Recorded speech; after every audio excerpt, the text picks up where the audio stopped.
Un enfant nous est né, un fils nous a été donné. Éternelle est sa puissance, alléluia. Chantez au Seigneur un chant nouveau, chantez au Seigneur, terre entière. Apportez votre offrande, entrez dans ses parvis, adorez le Seigneur, éblouissant de sainteté. Amen.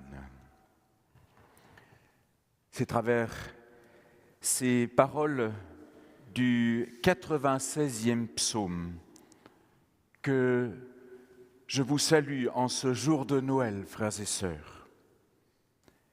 Notre cœur est à Bethléem, a dit le pape François hier soir lors de la messe de Noël.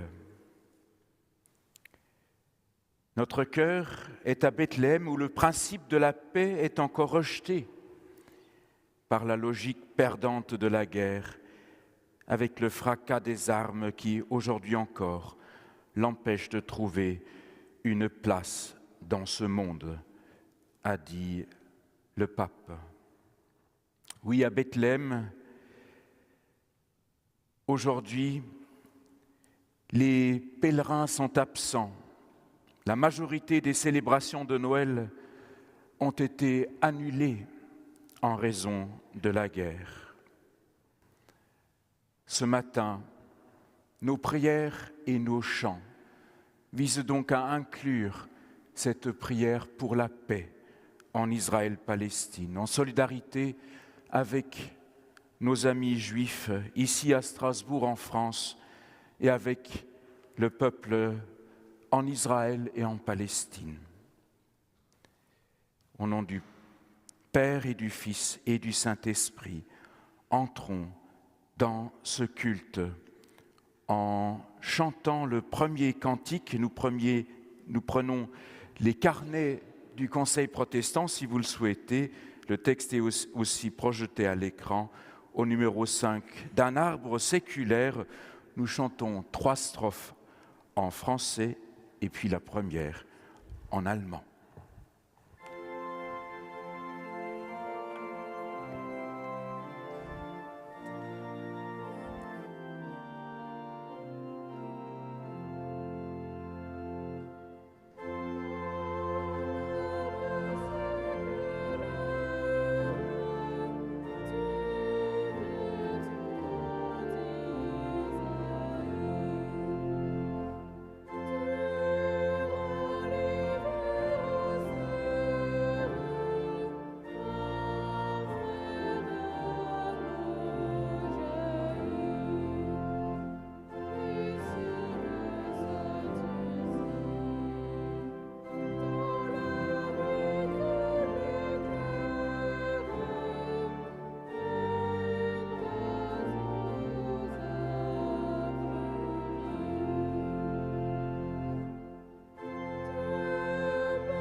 Entrons ensemble dans la louange en nous laissant conduire par les paroles du psaume 8 à la page affichée. Nous ferons résonner la louange en dialogue. Je vous invite à dire à l'unisson les versets du psaume marqués d'un trait de couleur et qui s'affichent également à l'écran. Merci à Carole de nous conduire dans la louange.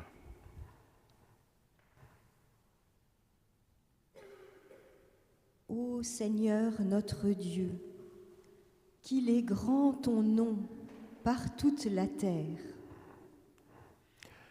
Jusqu'aux cieux, ta splendeur est chantée par la bouche des enfants, des tout-petits. Rempart que tu opposes à l'adversaire, où l'ennemi se brise en sa révolte. À voir ton ciel, ouvrage de tes doigts, la lune et les étoiles que tu fixas. Qu'est-ce que l'homme pour que tu penses à lui? Le fils d'un homme que tu en prennes souci. Tu l'as voulu un peu moindre qu'un Dieu, le couronnant de gloire et d'honneur. Tu l'établis sur les œuvres de tes mains. Tu mets toutes choses à ses pieds. Les troupeaux de bœufs et de brebis, et même les bêtes sauvages, les oiseaux du ciel et les poissons de la mer, tout ce qui va son chemin dans les eaux. Ô Seigneur, notre Dieu, qu'il est grand ton nom par toute la terre. Amen. Prions en silence.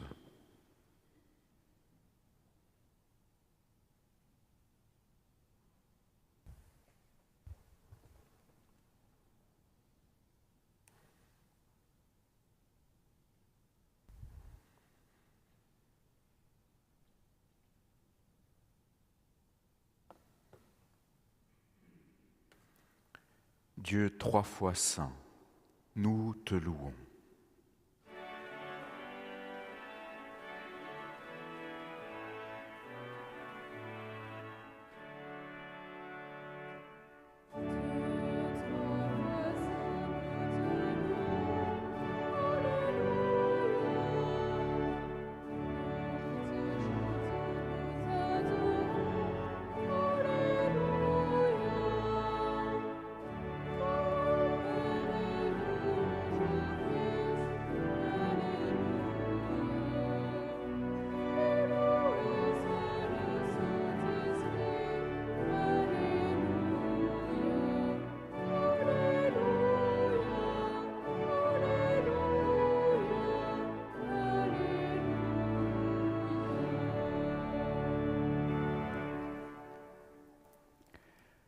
Dieu éternel, insondable et invisible, dès les origines, tu veux que le monde soit sauvé.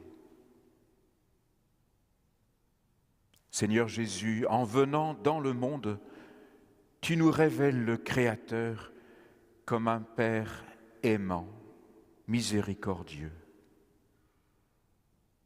Esprit Saint, tu renouvelles la face de la terre et fais naître en nous l'homme nouveau. Accorde-nous la paix, Seigneur.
Frères et sœurs, Dieu nous a pardonné.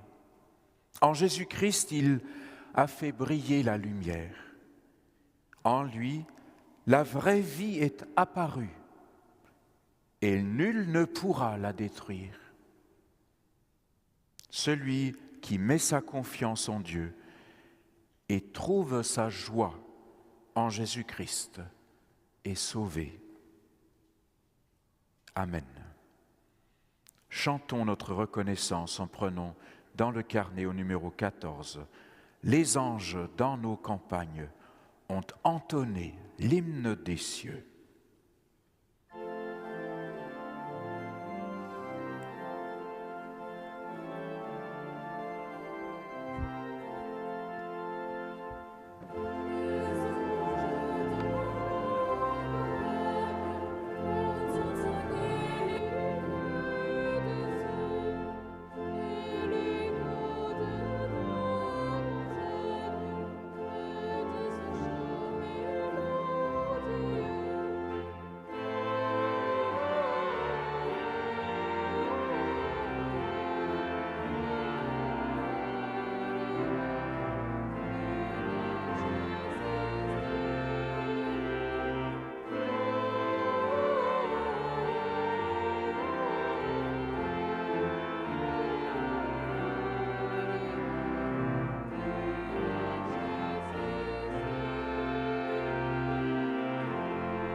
Nous sommes venus en ce jour de Noël d'expériences de réveillon bien différentes, je le pense, chers amis, d'une quête animée pour chacune et chacun par un horizon de vie différent. Mais nous pouvons célébrer encore ce matin le don unique de la grâce qui nous est fait par le sacrement du baptême. En nous en souvenant, nous versons un peu d'eau dans les fonts baptismaux.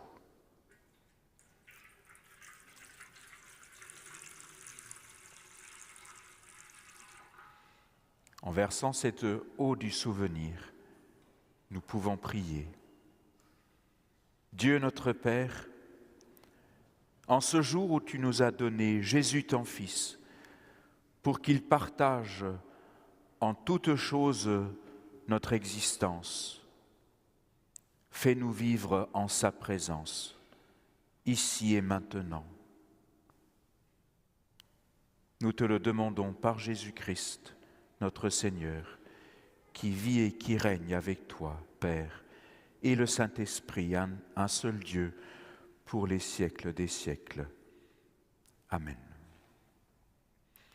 Et pour cette fête de Noël, nous ouvrons les Écritures pour lire dans l'Évangile selon Jean, au premier chapitre, le prologue.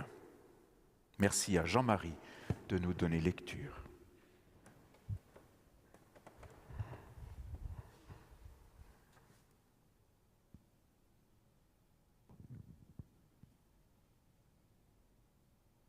Au commencement était le Verbe, la parole. Et le Verbe était tourné vers Dieu. Et le Verbe était Dieu.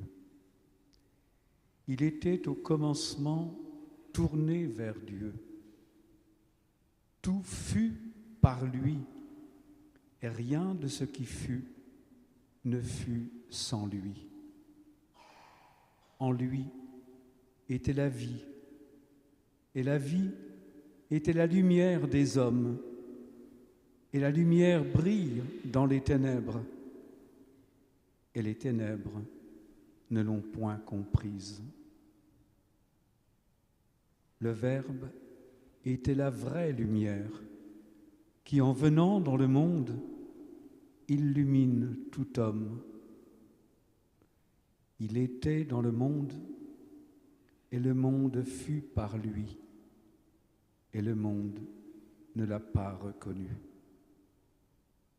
Il est venu dans son propre bien, et les siens ne l'ont pas accueilli. Mais à ceux qui l'ont reçu, à ceux qui croient en son nom, il a donné le pouvoir de devenir enfants de Dieu. Ceux-là ne sont pas nés du sang, ni d'un vouloir de chair, ni d'un vouloir d'homme, mais de Dieu. Et le Verbe s'est fait chair, et il a habité parmi nous.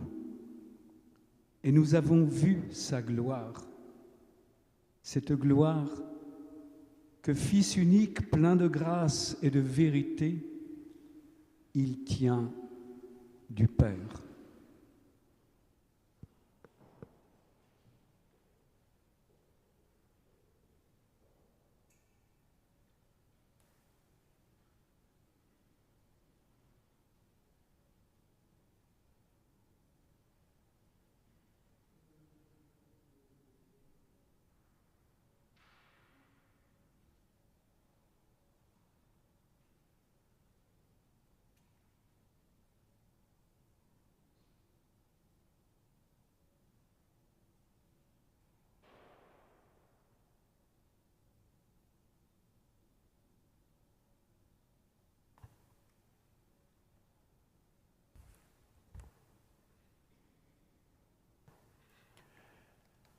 Au commencement.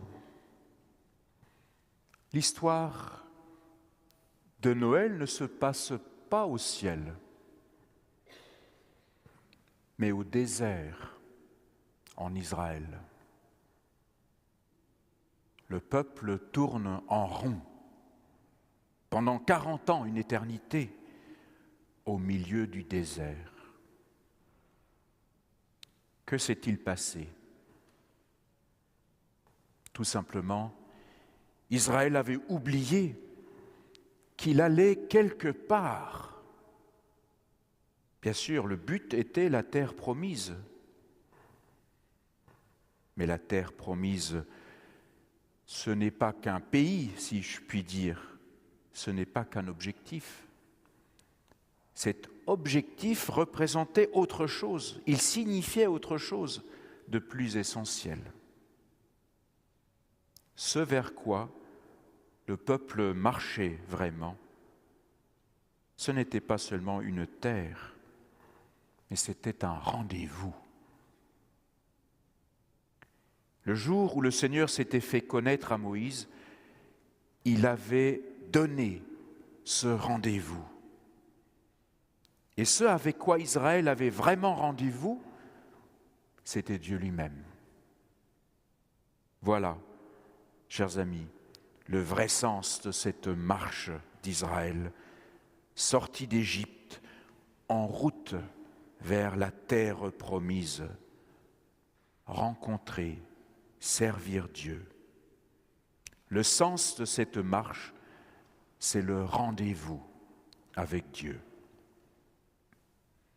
Et c'est ce grand rendez-vous qui donne encore à Israël sa raison d'être. Car même après le désert, même installé en terre promise, le peuple d'Israël devra continuer à marcher vers Dieu. Les psaumes célébreront cette marche vers le rendez-vous que Dieu donne à son peuple. Ce rendez-vous avec Dieu vers lequel le peuple est appelé à marcher n'est donc pas seulement un rendez-vous lointain, pas un rendez-vous ultime au dernier jour de chacun aussi, mais c'est un rendez-vous de chaque jour, d'aujourd'hui. Israël est bien le peuple de ce rendez-vous, le grand rendez-vous avec Dieu. Du grand rendez-vous à l'échelle de l'histoire, comme des petits rendez-vous à l'échelle du quotidien. C'est cela qui le constitue. Et c'est en cela, chers amis, que cette guerre permanente et renouvelée en Israël-Palestine est spécialement insupportable pour les lecteurs de la Bible. Le peuple d'Israël, auquel nous sommes en tant que chrétiens fondamentalement solidaires, est celui qui a rendez-vous avec Dieu. Et lorsqu'il l'oublie, alors c'est le malheur. Alors le désert devient pour Israël non plus l'occasion d'un tête-à-tête avec son Dieu, mais ce désert guerrier devient un enfer de désespoir, où la marche épuise et s'épuise dans les ténèbres sans horizon.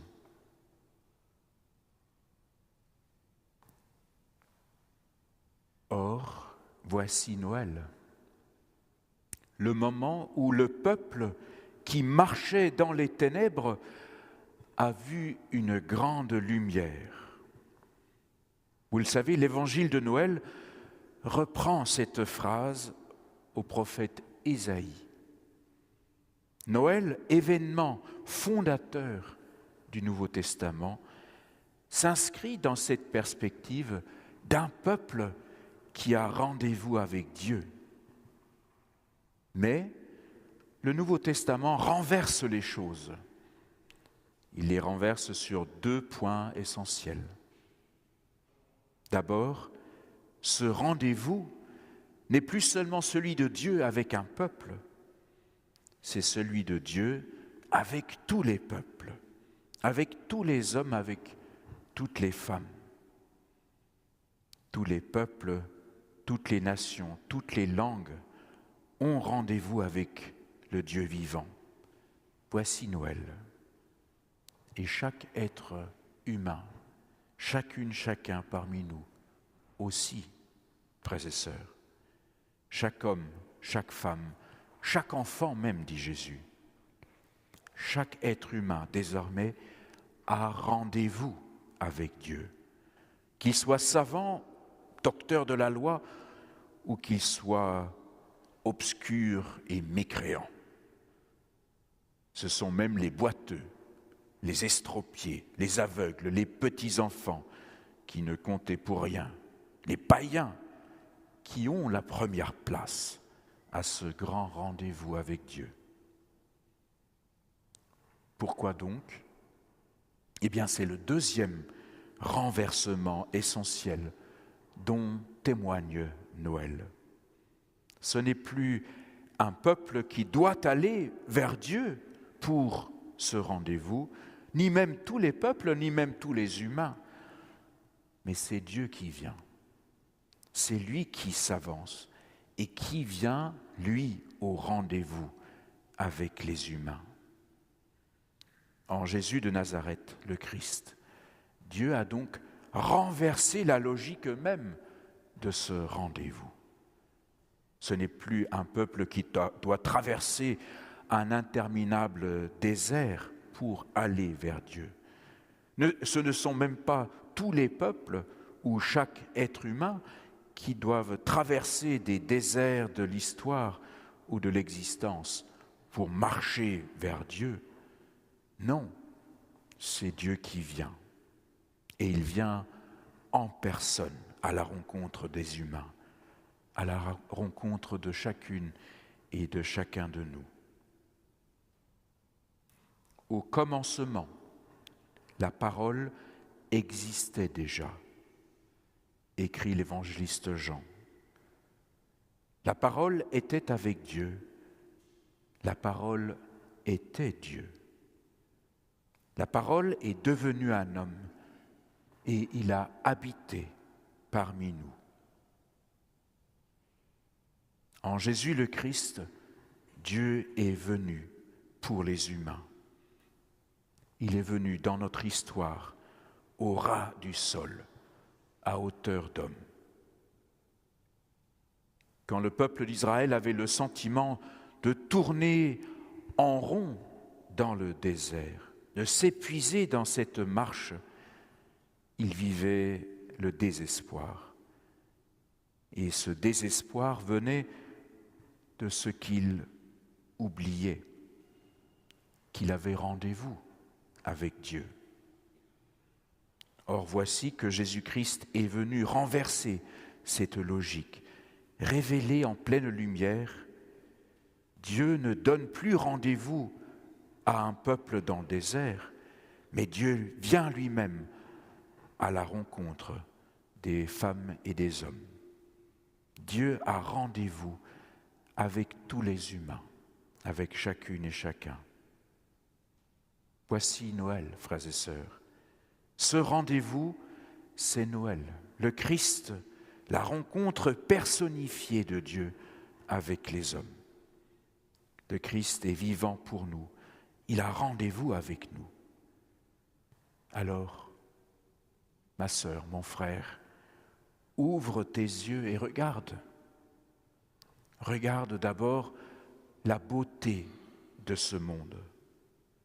Mais regarde aussi l'homme défiguré sous les outrages. Regarde le visage de ta voisine. C'est le visage d'une sœur, c'est le visage d'un frère. Regarde les pas du Seigneur qui te rejoint sur ton chemin. Et ouvre ton intelligence, ouvre ton esprit, lis les Écritures. Et puisque le Seigneur vient vers toi, demande-lui qu'il se fasse connaître. Quand le temps tourne en rond, lentement ou comme un tourbillon, quand se réveille au creux du ventre cette inquiétude du lendemain, un lendemain dont pourtant nous n'attendons plus grand-chose, quand on exige de toi que tu fasses tes preuves à chaque instant, que cela devient si lourd, quand rien ne semble pouvoir briser les cercles de la dépression, du chômage, de tous les aquabons qui nous rongent. Rappelle-toi, ma sœur, mon frère, le Seigneur vient pour te libérer. Amen.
pour ceux qui, sur le chemin du Christ, s'engagent pour protéger la vie et soulager les souffrances.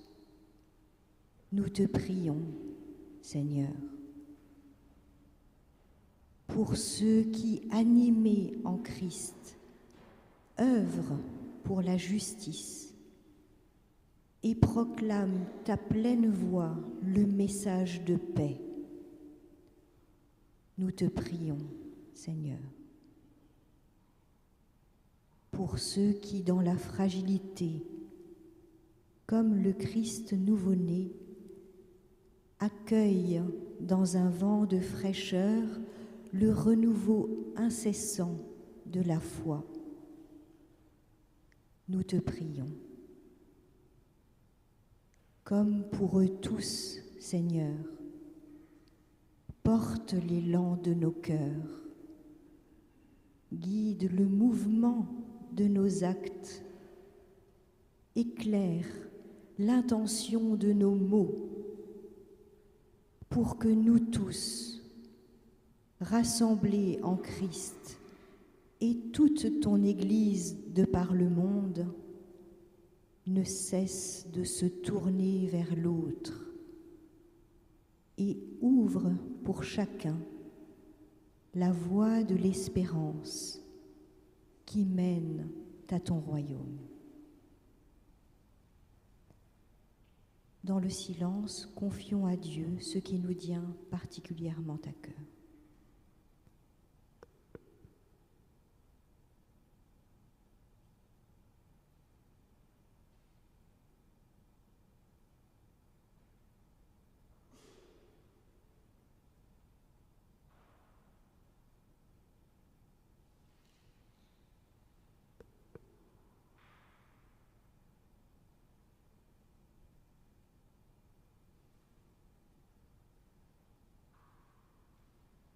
Et ensemble, prions la prière que le Christ nous a enseignée. Notre Père, qui es aux cieux,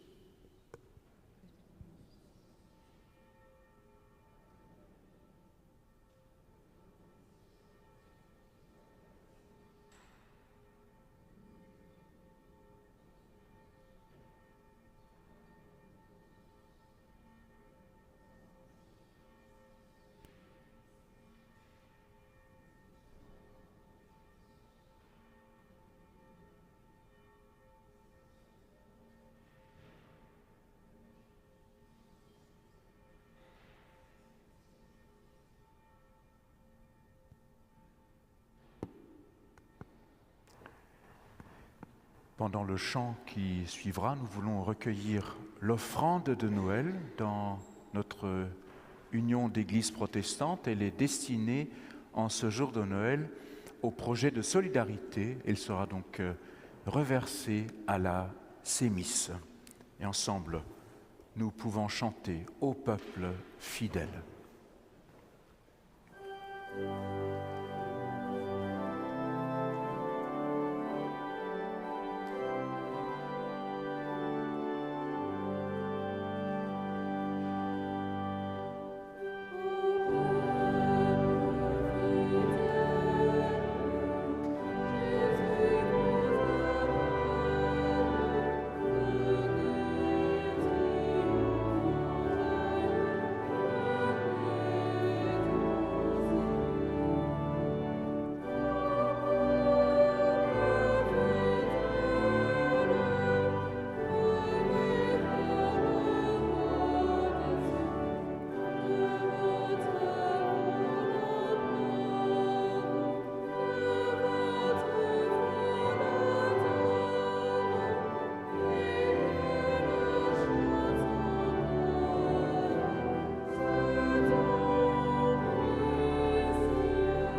Le Seigneur soit avec vous.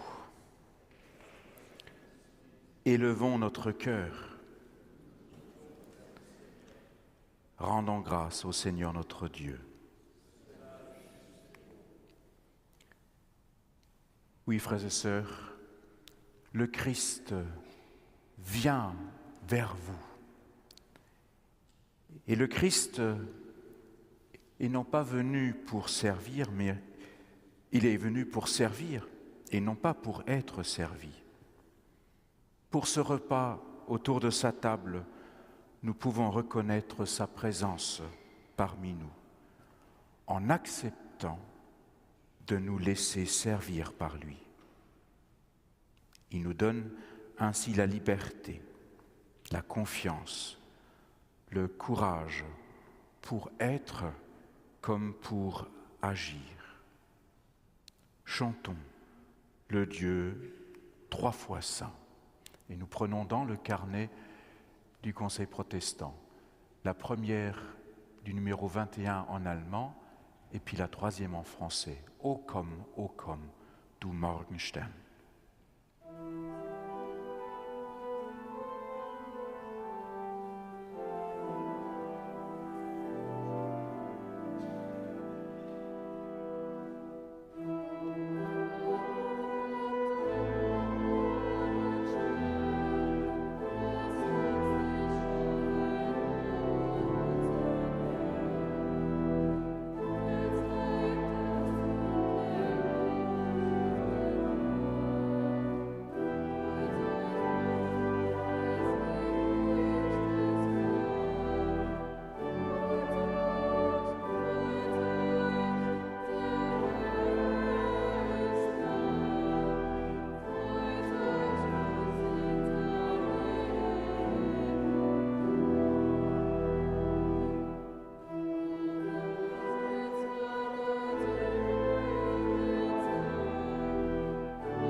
Le Seigneur Jésus, la nuit où il fut livré, célébra la Pâque avec ses disciples. Il prit du pain et après avoir rendu grâce, le rompit et le donna à ses disciples en disant « Prenez, mangez, ceci est mon corps donné pour vous. Vous ferez cela en mémoire de moi. » De même, il prit une coupe et après avoir rendu grâce, la donna à ses disciples en disant « Buvez-en tous, car ceci est la coupe de mon sang, le sang de l'alliance nouvelle et éternelle, versé pour vous et pour la multitude en rémission des péchés. Vous ferez cela en mémoire de moi. » Il est grand, le mystère de la foi. Nous proclamons ta mort, Seigneur Jésus. Nous célébrons ta résurrection. Nous attendons ta venue dans la gloire. Envoie ton Saint-Esprit sur nous et sur ce pain et sur ce vin, afin que nous ayons part à la communion, au corps et au sang du Christ. Qu'elle transforme notre vie, qu'elle nous donne la joie de ton royaume. Par le Christ, avec lui et en lui, à toi, Dieu le Père Tout-Puissant, dans l'unité du Saint-Esprit, tout honneur et toute gloire pour les siècles des siècles. Amen. Que la paix du Seigneur soit toujours avec vous. Frères et sœurs, le pain que nous rompons est la communion au corps du Christ. Et la coupe de bénédiction pour laquelle nous rendons grâce est la communion au sang du Christ. Chantons l'agneau de Dieu en prenant le cantique dans le carnet au numéro 24. Venez, divin Messie.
Heureux les invités au repas du Seigneur.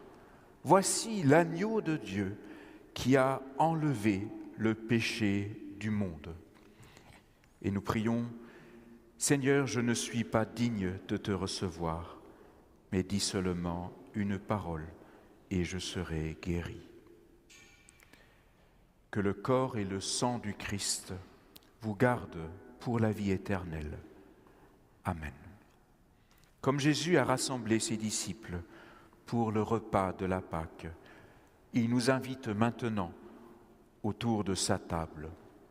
Nous voulons former un grand cercle dans lequel tous sont invités, petits ou grands, jeunes ou sages, de quelle confession chrétienne que ce soit.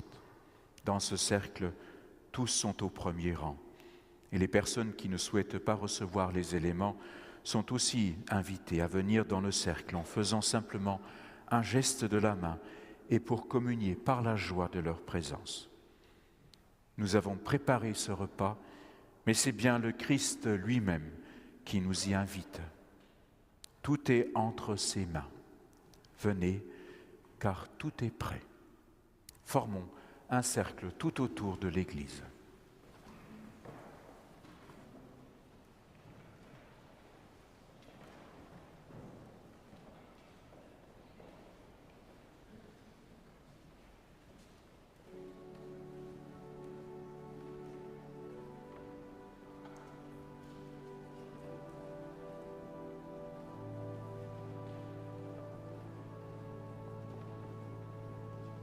Allez plutôt sur les côtés extérieurs, comme ça on sera ensemble en cercle. Sur les côtés extérieurs.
ensemble, nous pouvons chanter à la gloire du ressuscité, en prenant à toi la gloire. À toi la gloire.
Seigneur Dieu, tu nous as accueillis à ton repas de fête.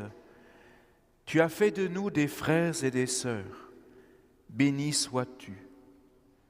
Nous te prions pour celles et ceux qui n'ont pas pu se joindre à nous, qui sont dans la peine, dans la maladie, dans la solitude.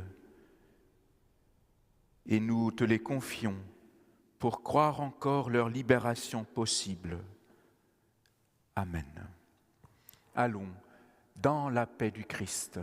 Je vous invite à rejoindre vos places.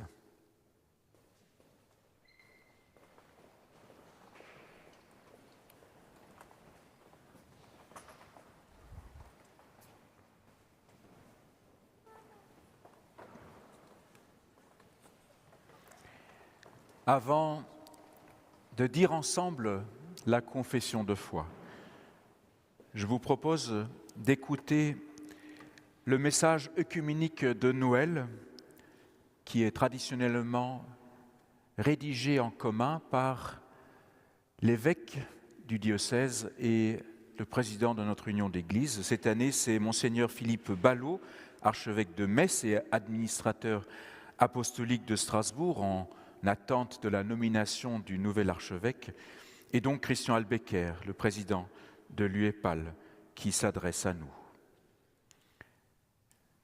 Leur texte reprend la première parole du psaume de Noël, le psaume 96.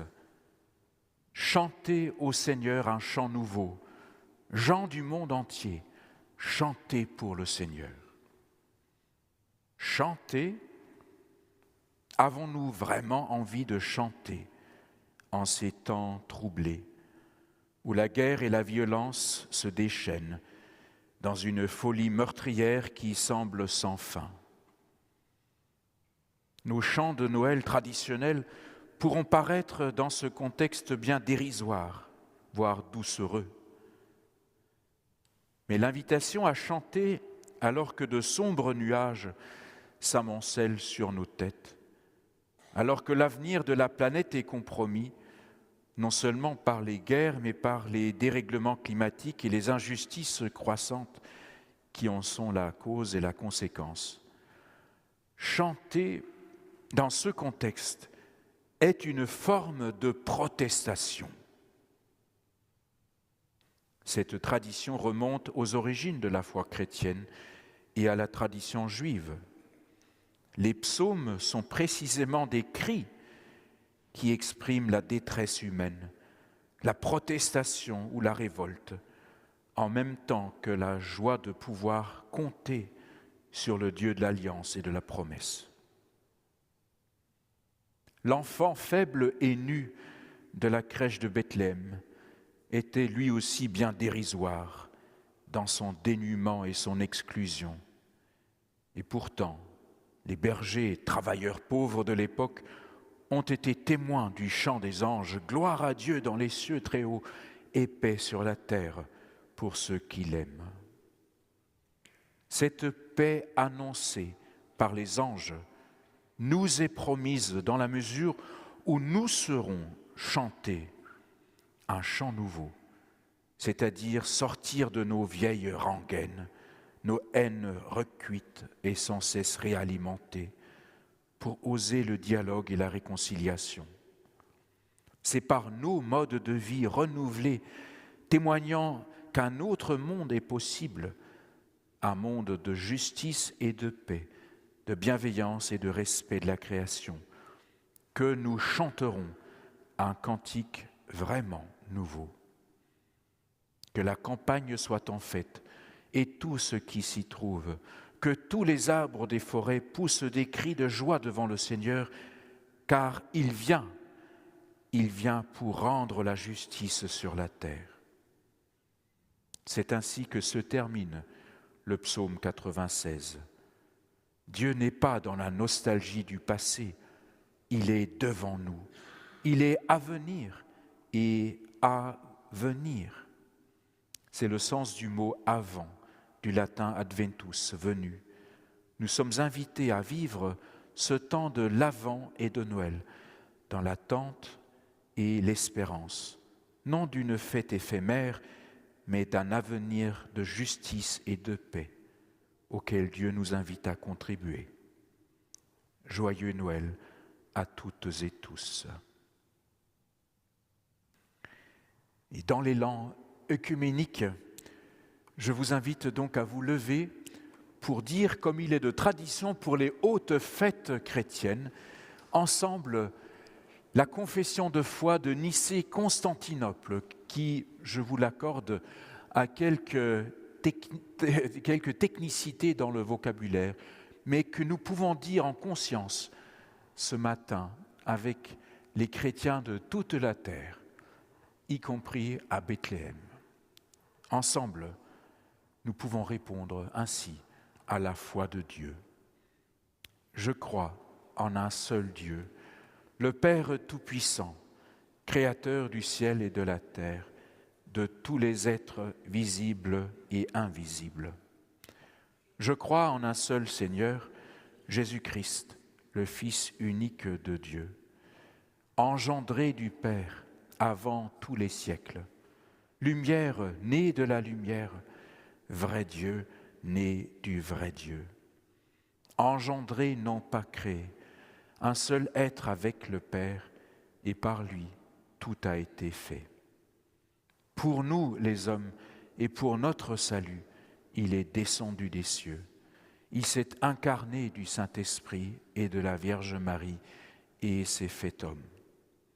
Crucifié pour nous sous Ponce Pilate, il a souffert la passion. Il a été mis au tombeau. Il est ressuscité le 3e jour selon les Écritures.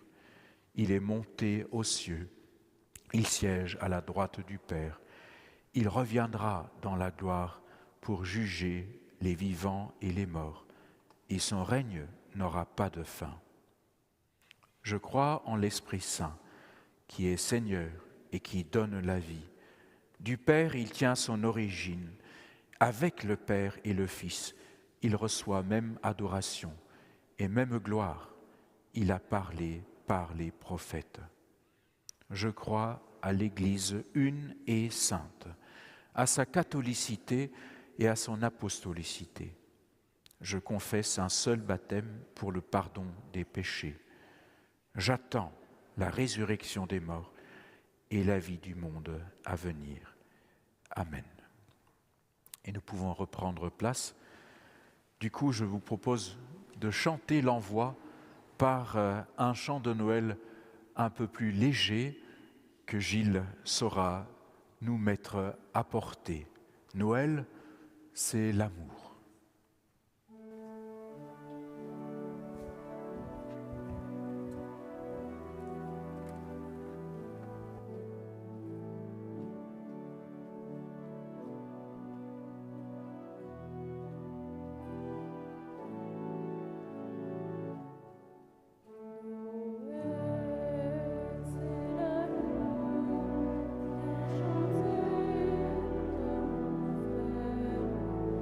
Chanter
Et pour recevoir la bénédiction de la part de Dieu, je vous invite à vous lever.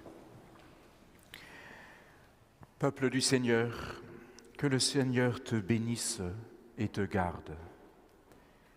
Que le Seigneur fasse briller sur toi son visage et qu'il t'accorde sa grâce.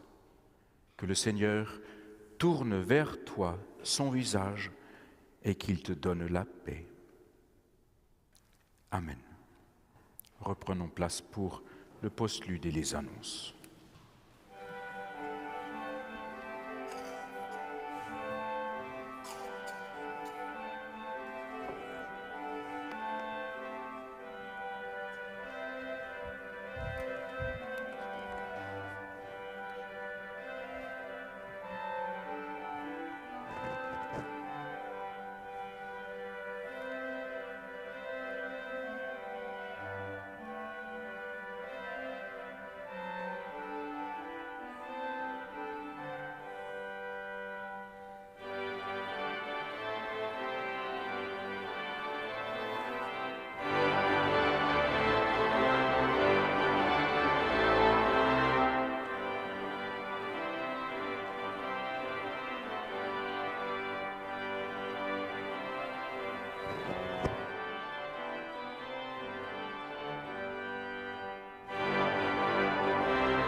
Préparer sérieusement la nouvelle année, le nouveau calendrier du Temple Neuf étant paru, vous êtes libre de vous en prendre contre un petit don de 2 € par pièce. Vous en trouvez sur les meubles au fond. Vous pouvez mettre un peu votre offrande dans le tronc qui est de l'autre côté.